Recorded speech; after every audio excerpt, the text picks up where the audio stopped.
Hello, hello. Morning, everybody. Waiting for just a sign of life, and then we shall get started. By the way, I want to tell you something interesting up front. Fabrizio! Michael, you were right about Biden not choosing a VP this week. Yes, Fabrizio. What a positive note on which to begin. One of my predictions that actually came true. Gang, do you know that for reasons that I don't understand, last Saturday's Facebook Live, and if you've never joined me for a Facebook Live before, I do this every Saturday at 7:30 a.m. Eastern Standard Time, as I am in my studio where I'll deliver my CNN program at 9 a.m. And in an informal way, I talk about what I'll be doing on that day's program and what's in the news. And typically, there will be 500, maybe 700 of you who are dialed in early on a Saturday morning. And I'm very, very grateful as I'm speaking live.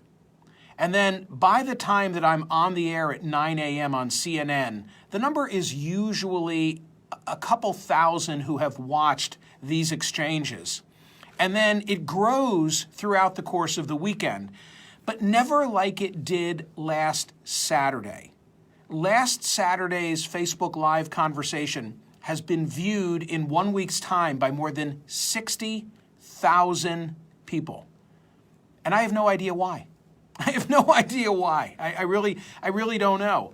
But thank you if you're one of those who watched, and I do appreciate not only you watching this, but also sharing it. That's a really important part, I think, of the drill.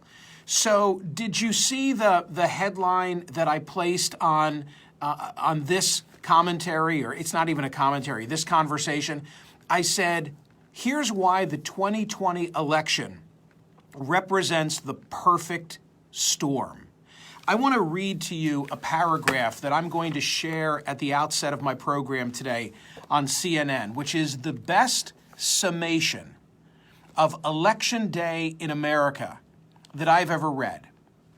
David Litt, who was once an Obama speechwriter, wrote these words for a book called Democracy in One Book or Less. Imagine hearing the following pitch on Shark Tank.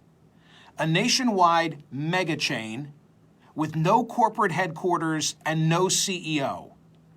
It will operate 8 times as many U.S. locations as McDonald's, serving twice as many customers despite having about half as many employees. Each location will experience nearly double the daily foot traffic of your average Starbucks. Not only that, but every one of these approximately 116,000 stores will be a pop-up, remaining open for a single day, closing for good at night. Oh, and by the way, the more than 900,000 workers will be woefully underpaid. That is Election Day in America. And David Litt wrote that before coronavirus. You know, expressing in sort of a Shark Tank pitch form how we create this apparatus out of whole cloth and count on people, many of whom are volunteers, otherwise, as he describes it, being woefully underpaid, and we task them with carrying out this most sacred of responsibilities for American elections. And now you toss in the presence of a pandemic and the fact that Pew Research has estimated that 2/3 of our typical election workforce are more than 60 years old. So what does it mean? It means that many of the workers are reluctant to show up this year. The workers for that pop-up store that David Litt describes that we create on Election Day every year. You've got the presence of a pandemic keeping them potentially away from their tasks.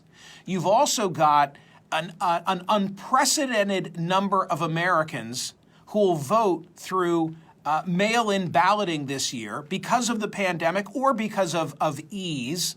My home state of Pennsylvania is one of those that has decided to go in this direction. I think it's a godsend, by the way. So the confluence of all of these events create the perfect storm: voting amidst a pandemic, an administrative overload, postal delays. You saw the headline that I flashed from the Wall Street Journal when I began my comments, and voter error due not to fraud, voter error due to human factors. Shit happens. Many Americans are going to cast their first paper, meaning absentee or mail-in ballot, of their lives in this election. And there will be unprecedented numbers of them cast in Pennsylvania and in Michigan, 2 battleground states. So, all of this coming together is what is driving the likelihood that election night, November 3rd, and I'm not calling November 3rd Election Day, I'm calling it the final day on which to vote. It is a misnomer. It's a dated concept to say that November 3rd is Election Day. Election Day begins in a couple of weeks all over the country, before the first debate, as a matter of fact. But that night, if it's a close race, we're not going to know when we go to bed who won. And not because of fraud. I think that the president does a disservice when he keeps warning about fraud instead of aggressively working with secretaries of state across the country, because they're the ones charged with the responsibility of carrying out elections, and finding out, do they have what they need? Are they going to be able to pull this off? That's what I'm talking about when I discuss the perfect storm. And Dr. Charles Stewart from MIT's Election Lab will be on my program this morning to explain this further and talk about what needs to be done, because there are things that we can all be doing to help out on Election Day. So, and I don't mean, leafleting voters when they walk in. I mean back in the engine room, where perhaps you've never, spent any time before, with those people who check you in. You might want to be one of those Election Day poll workers, and we will explain to you how that can be the case.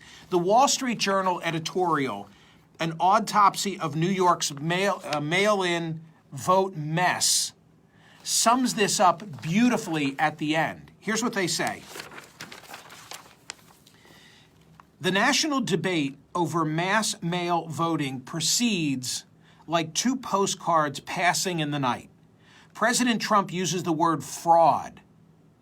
The factotums of conventional wisdom hit their computer hotkeys for phrases like, no evidence of widespread fraud. Why, asks the Wall Street Journal, focus on criminality? Old-fashioned government incompetence is clearly sufficient to create a mail vote debacle the country might come to regret in November. Old-fashioned government incompetence is clearly sufficient to create a mail vote debacle the country might come to regret in November. That's what I'm talking about. I wrote my opening commentary before I saw this editorial this morning, but it just underscores everything I've been saying. The debate, the conversation we should be having in this country is not a fraud-driven conversation. It's a conversation about whether the apparatus is ready to handle the massive mail-in voting that is about to take place. And there's not enough conversation about it. So anyway, that's my focus today. And I will tell you that not only is Charles Stewart from MIT my guest, but so too is Hogan Gidley, who I guess in a non-campaign season is the Deputy White House press secretary, but now he is the spokesman for the Trump campaign. And I intend to ask him, doesn't the president have an obligation to tell people that election night might not go down as it traditionally does? We might not know the winner, but that's not because of fraud. It troubles me that the president keeps talking about fraud, and they're going to be stealing the vote election night and thereafter. I think that sets a very dangerous predicate situation. So I'll have that conversation with Hogan Gidley after I talk to Charles Stewart. That's my main focus today. And the survey question at Smerconish.com asks this: which poses a greater threat to the 2020 election, fraud or administrative overload, postal delays, and voter error? That's the survey question of the day at Smerconish.com. So when we're finished here, I hope that you'll go over to the website and cast a ballot on that. What else do I have going on today? I have Professor Alan Lichtman joining me. Professor Lichtman is the American University professor who, since 1982, and I know 1982 was not a presidential election year, but in 82, he forecast that Ronald Reagan would win re-election in 84, and of course he did. And in every election since 84, he has picked the correct winner. And the way that he does it is he's developed these 13 keys, to the White House. And each of these statements requires a true-false answer. And if you reach, a majority of false answers, then it tells you that the challenger is going to win the election. And most of them are objective. They're not subjective, like who won the House of Representatives in the midterm election. So, some of them are a little subjective. Let me ask you this. Does Donald Trump have charisma? Now, half the country that opposes him would say, no, he doesn't have charisma. He's a carnival barker. I think the people who have voted for him would say, well, yeah, of course he's a charismatic guy. That's an area of subjectivity in Professor Lichtman's analysis. And frankly, I had him on radio 2 days ago, and after he was gone, and this happens with more regularity than I wish were the case, but after he was gone and I had asked all of my questions, callers called into the program and they said, you should have asked him this or you should have asked him that. And there was a really good observation. If you look at his 13 keys, none of them talk about who ran a better campaign or who performed better in the debates. So is he saying that all of this conversation about the debates is meaningless and that, frankly, it doesn't matter who runs a better campaign? I need to make sure that I ask him that because I did not ask him that on radio. So Charles Stewart from MIT, Hogan Gidley representing the Trump campaign. Oh, I need to tell you something. Because I want to try and thwart the many of you who will look at Hogan Gidley today and will say, well, where's the Biden campaign? The Biden campaign was invited. The Biden campaign spokesman, T.J. Ducklow, was committed to this program yesterday. And when we said, hey, we'd like you to go on with Hogan Gidley, all of a sudden, the Biden spokesman had a prior commitment. That's not right. So I'm going to put on the Trump campaign to address the fraud issues that I'm raising, and I would love to have had the Biden campaign on. By the way, I would have asked Joe Biden, his spokesperson, about that statement that was made about the African-American community lacking diversity the way Hispanics do. You got to ask that question. But I won't have the chance to do so today, and I just wanted you to know, telling you straight up, that's why the Biden campaign will not be represented. I'd love to have them here. I always want to have both sides represented. So Charles Stewart from MIT, Hogan Gidley representing the Trump campaign, Professor Alan Lichtman from American University, David Katz from formerly from Yale. Now he is a professor at Harvard Medical, among other things. He will be here to talk about a very encouraging headline, and it is this. Some among us have an innate level of protection against coronavirus. Some get it, die after a horrible bout with the illness, and others walk around without even being symptomatic, and yet they have it. What is going on in that situation, and what does it mean for herd immunity? That's a subject that I'll get into with Dr. Katz.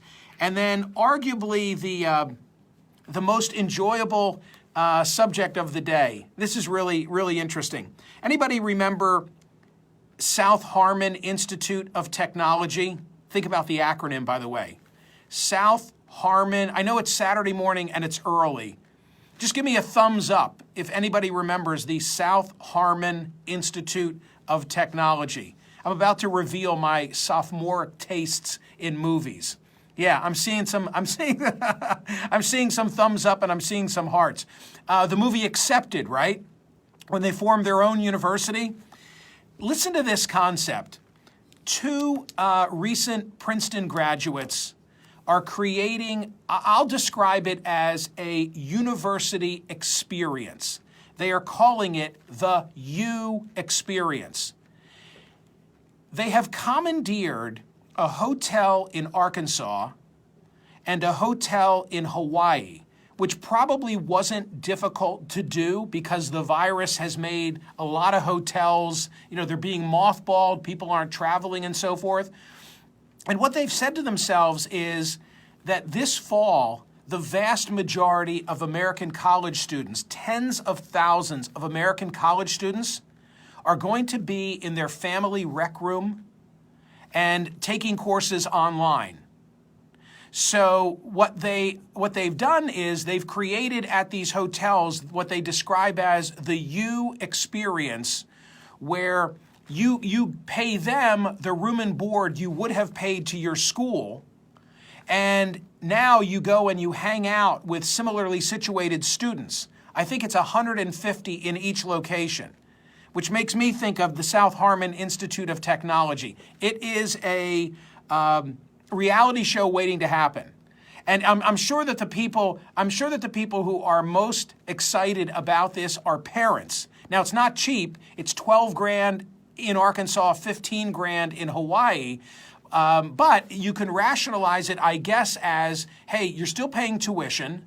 This is the money you would have paid for room and board. So, imagine now being one of the college students, and under that hotel roof, you will have students studying all over the country, all over the world, drawn from different backgrounds, each doing their work in their room remotely, but then having communal activities together, almost living like the NBA is living in the bubble. I frankly think it's a brilliant business concept. It's either going to be, I think I might say this to them, it's either going to be, Tesla, Google, and Apple wrapped into one, or it's going to be Firefly Festival. It's like one or the other.